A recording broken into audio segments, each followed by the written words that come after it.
Greetings from my hotel bed in San Antonio, Texas. I'm visiting San Antonio, Texas. I'll probably make another video here about my experiences here before I leave. Though my experiences have been limited because I don't feel that well, as you might be able to hear from my nasally voice. I'm recovering from a cold. I hate traveling sick. I hate when you're in a new place and you've spent money on a hotel and stuff, and all you want to do is stay in bed because you don't feel well. But here we are. So I'm in my hotel bed and I did those bath talks videos recently. Might as well add bed talks. So last week I put out a video with my thoughts on the whole Ebony K. Williams fiasco. If you missed that video, the gist of it is this woman who's a media personality, Ebony K. Williams, basically said she wouldn't date a bus driver. This is a very accomplished, educated woman. So to me, it made total sense that she didn't want to date somebody in a totally different stratosphere in terms of socioeconomic level, education level, income level, all that stuff. But it upset a lot of people and she got a ton of backlash for saying it. And I guess because I made that video and because I've watched a few related videos, including her video where she said this, now YouTube is sending me a million videos related to this.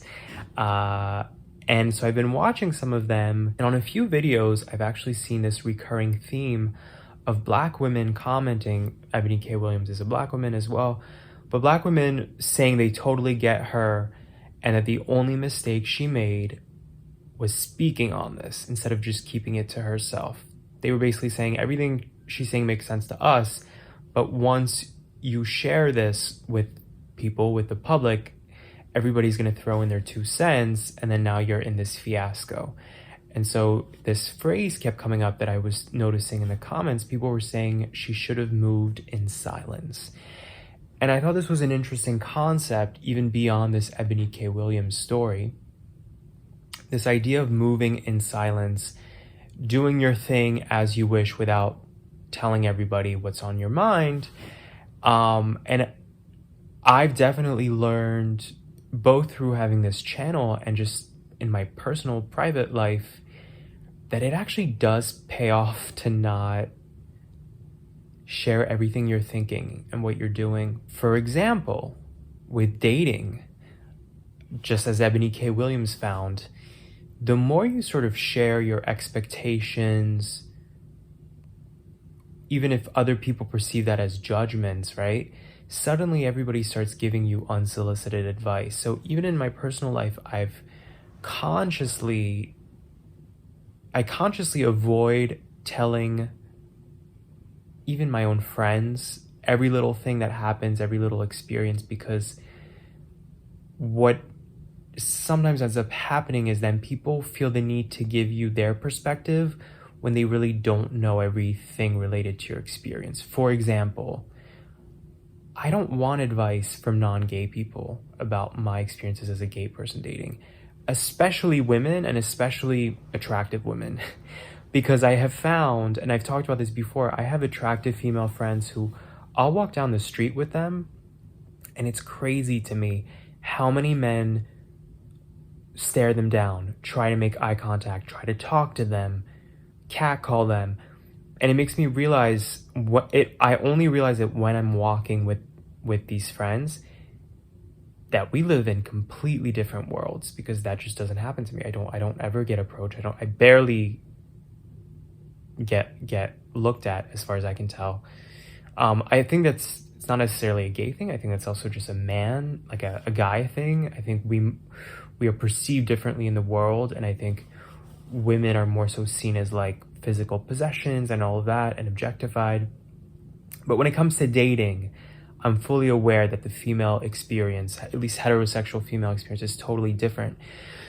So I get annoyed when I'll get unsolicited advice from female friends, to the point where I've consciously stopped telling some of my friends about experiences that I'll have. And even when I'm asked proactively, whether it's by women I meet or women who I'm actually friends with, or just friends in general, frankly, I'm more cautious than I used to be about sharing my experiences because I don't want to have the same conversations over and over with people who don't understand the nuances of my experience. And this applies beyond that, right? It applies to family too. I have female friends who complain to me about this, that like they don't want to have the same conversations over and over with family about like, why don't you have kids yet? Why aren't you married yet? So I think this is a universal experience, this idea of like, it just pays off to move in silence. You don't have to tell everybody every little thing, because whenever you do, you invite conversation. And I've learned that the hard way as well with this channel. There's been videos that I made where I didn't realize I was saying something controversial. I thought I was just sharing my opinion, getting something off my chest, sounding off. And then just the vitriol I received. And even sometimes it's not vitriol. Sometimes it's just like mean-spiritedness, or like you're sharing a vulnerable story and then people giving their feedback that is like hurtful or whatever.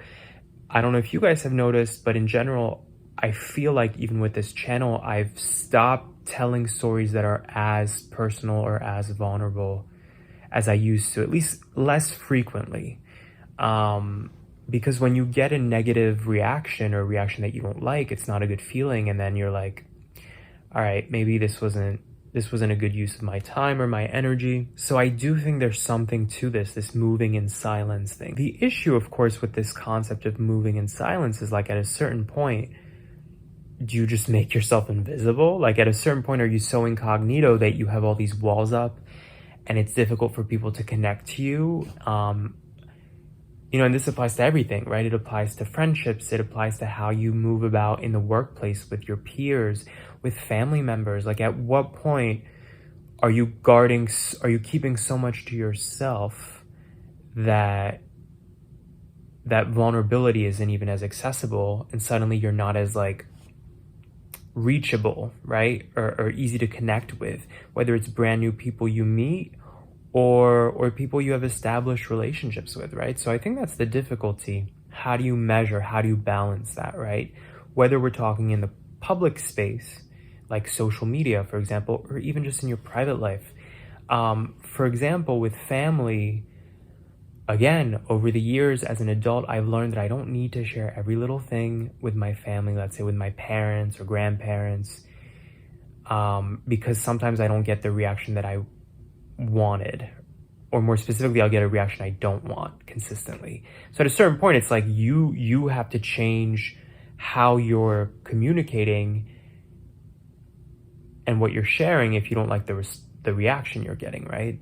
But then it also becomes a situation where you might be constantly throwing in a white lie or omitting information. So for me, for example, I'm in a hotel bed right now, right? So traveling, I don't always share every little travel tidbit with certain family members, because then I know that some of them will naturally think, whether privately or they'll say it out loud, oh, well, how come you keep traveling but you haven't seen me in X amount of months? Or, oh, well, you should come see me then if you keep going on these trips.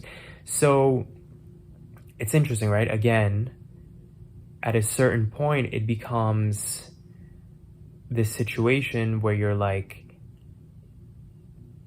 how do I maintain authenticity as a person, but I also protect my privacy, my desire to have some distance from noise, whether it's noise on social media, again, noise in your own personal life with your own personal relationships. I think the key is to have a handful, or maybe even just a few people, whether it's friends, family, whatever, a partner, romantic partner, who you can go to with anything. But then beyond that, I think you do, in the world that we live in, have to keep your armor on to not give people too much of you. The interesting thing, though, is that sometimes I'll meet people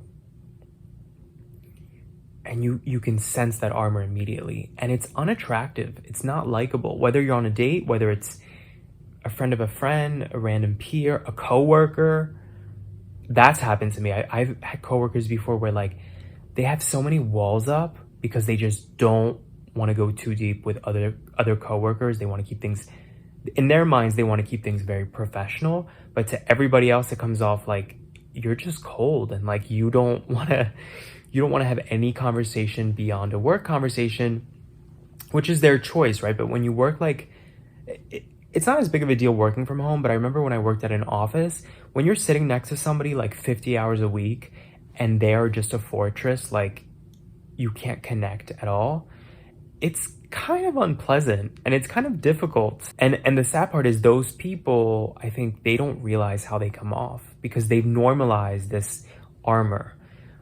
But then what happens is people don't like you, and they don't really want to connect with you. They don't feel comfortable with you. And I'll never forget this one specific coworker years ago who, when we all left this company, she had made it clear to me that like I was too intimate for her taste. Like I was too casual in the workplace and all this stuff. Like she had vocalized it to me at one point. And to me, it was just an eye roll because behind her back, everybody would say like, she's a bitch, she's difficult to work with, blah, blah, blah. So I was like, she has no self-awareness.